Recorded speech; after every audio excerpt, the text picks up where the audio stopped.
Hi, it's me, Rasheed Ogunlaru, coach, speaker, and author of Soul Trader, Putting Heart Back into Your Business and the Gift of Inner Success. Welcome to this very, very special video, which is about my 12 strategies to help you avoid burnout and to ease stress. We find ourselves in challenging times, difficult times. And many of us have very, very busy lives, busy minds, complicated circumstances, and perhaps all sorts of challenges, and we might have all sorts of responsibilities. I see it all the time in my work as a life leadership and business coach.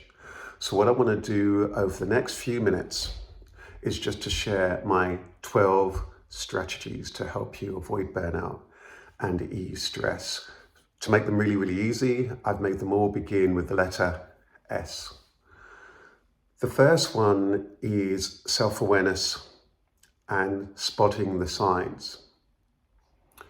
So in order for you to avoid burnout, you need to do two things: get to know yourself and get to spot the signs of when you're tired, exhausted, short-tempered, feeling stretched, feeling overwhelmed, feeling lost, tearful, upset, struggling. Things easily perhaps throw you or what have you. Lack of confidence sometimes where perhaps it was there beforehand. So spot the signs of where you are aware that you're feeling as though burnout is very near or the stress is building. It might be physically in the body. It might be emotionally. It might be through lack of sleep. It might be that you're struggling with eating. These are often very common signs, but there might be other ones for you. So get to know yourself. The next tip is sleep. Now, one of the things I want to say here about all of these 12 strategies is that depending on you and your circumstances, you may need to employ them in differing times, because if you're really struggling with sleep, some of the other things I'm going to share with you might well help you in order to get to that point where you find sleep easier. But you might be in a stage where actually simple things like making sure you get the sleep you need might make a big difference. So number 2 is sleep. The body regenerates, restores, rejuvenates, rests during sleep. So the mind eases, it calms, it settles down. It also can sort lots of things out in sleep, and also the body restores during sleep. So if you're not getting the sleep you need, or if your sleep pattern's all over the place, it's going to be no surprise that you're going to be struggling with perhaps burnout and stress. So it's really, really important that you're kind to yourself and you allow yourself the sleep that you need. You might be thinking, actually, well, I don't have the time. But actually you're not going to be efficient within the time, or the danger is that your sickness may well come in and you lose more time if you don't allow yourself to sleep. So actually it can be a false premise to think that you don't have time to sleep, because if you don't have time to sleep, you may not have time at all. So sleep is really, really important. But as I say, some of the other things may be important for you to introduce in order for you to find sleep restorative. Number 3 is self-care. Self-care means just taking care of your mind, body, and spirit, and it might mean different things for you. It might well be just, well, it starts off with putting yourself first. You know, in order for you to address and take care of the business and other people and so on, you need to take care of yourself first. So the tip that I often give, it's like you've got to imagine, like I often say, it's a bit like a pregnant expecting mother.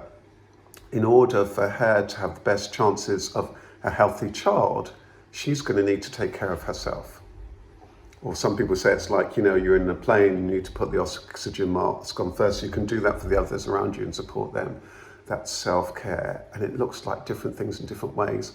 A little bit of pampering, giving yourself that extra 5 minutes to soak in the bath or in the shower to rejuvenate, making sure you're taking care of the body with nutrition, with the things that you eat, the hydration that you need, and so on. So many different ways of the self-care. For me, my self-care starts with starting something in my day. For me, going out, having some exercise, and just doing things around the house for me before I do anything else. So my first tip is put in something for you, the time for you, the things that you love to do, and for loved ones too, first, but it begins with the stuff for you and your own well-being. Next is space. Sometimes there's just so much clutter, and space might mean different things. So there's the head space, there's the physical space around you, and then there's going out into nature. You may have a different starting point. For you, it might be going out into nature. You can suddenly breathe, you've got more of a space and you've got more perspective. That might be it for you. For you, it might well be clearing up things around the house and so on, just clearing things that will give you more of a sense of space, and that may well help you to get more headspace. Next up, we're up to number 5, simplifying and scaling down. Sometimes you just have too much content. I have a saying, too much content leads to discontent. So it might well be you need to just scale down and simplify. Do less, make the phone calls slightly shorter, make the emails slightly shorter, or finding ways to just make things that little bit more simple in order for you to be able to manage things. And again, for you, that starting point might be just scaling down a little bit, not expecting so much of yourself, having conversations about maybe to scale things down, depending on your circumstances.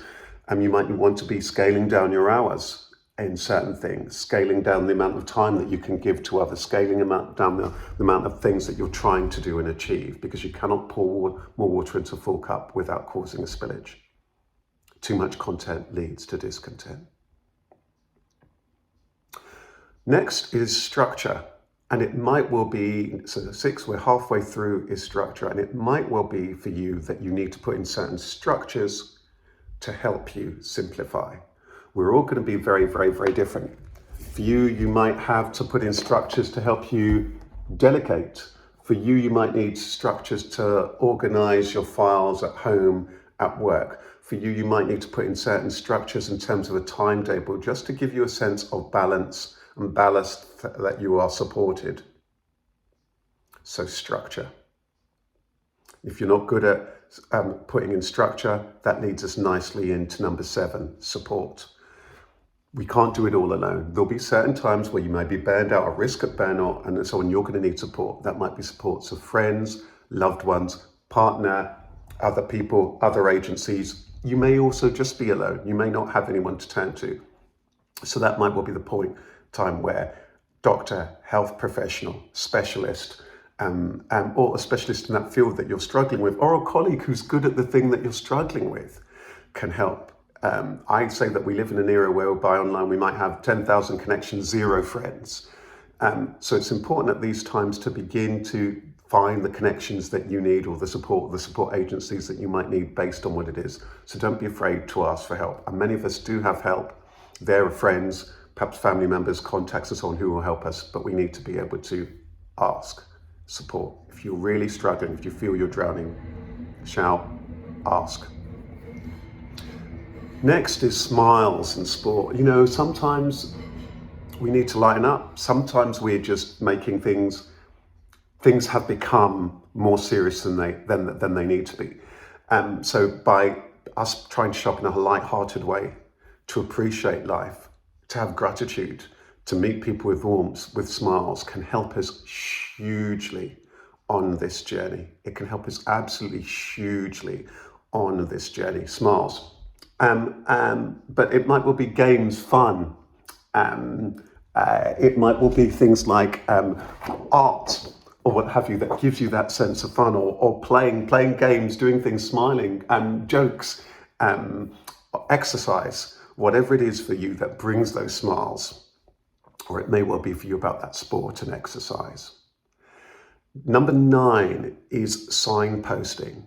And what I mean by this might be 2 things. Sometimes you might have a lot of stuff going on and you may be asked for other things, and it might be that you need to signpost to other people, to pass it on to other people. So that's, that may ties in the delegation things. Or sometimes it may well be that you yourself, where do I need to signpost myself in order perhaps to get that support that we were talking about before. So that's signposting. Where's what? How can I pass things on, especially if I'm struggling? Number 10 is saying no. If you're really struggling, you're going to need to say no. That I can't do. Unfortunately, I'm really sorry that right now I'm absolutely full. I'm at capacity. I'm unable to do that. If you've got a boss, that's part of the boss's responsibility to help you in terms of managing those kind of things. If you're your own boss, then you need to get into the habit of saying no yourself. And it might well be the highest expectations you perhaps have of yourself. It might be that some of these we need to ease down. Tip number 11 of our 12, silence. Sometimes we just have these noisy minds and noisy lives. And so sometimes we need to be still. We need to be silent. Mindfulness, meditation, time in nature, all of these things may well help you. Silent prayer, whatever it is for you. It might be that you have that in your practice. There's all sorts of tools, techniques, classes, online stuff for free. I've got some free meditations on my YouTube channel. There's all sorts of things that may help you to go in. I've got a talk called Space, Stillness, Silence on my website. These things that will help you calm, quieten the mind. Because sometimes it's the mind that is the biggest challenge, more so than the actual practical things that are going on in our lives. And often because we are so stressed, we are so stretched that we're no longer seeing things actually as they are, or that clarity. Next up, finally, stop or step away. Sometimes you will need to just stop. Stop on that moment because you've been working too long and you're absolutely exhausted. Because you need to have something nutritious to eat, because you need to get some sleep.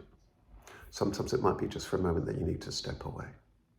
So those are my 12 tips. Spot the signs and self-awareness, number 1. Number 2, sleep. Number 3, self-care. Number 4, space. Number 5, simplify, scale down. Number 6, structure. Number 7, support. Number 8, smiles and sport. Number 9, signposting. Number 10, saying no. Number 11, silence. And number 12, stop or step away. And when you do that, you may be able to return again another day, re-energized, reconnected. So thank you so much for listening to my 12 strategies in 12 minutes. Take really, really good care, sending you lots of love and best wishes. And there's more help and support on my website, on my YouTube channel, via my social media. Take really good care.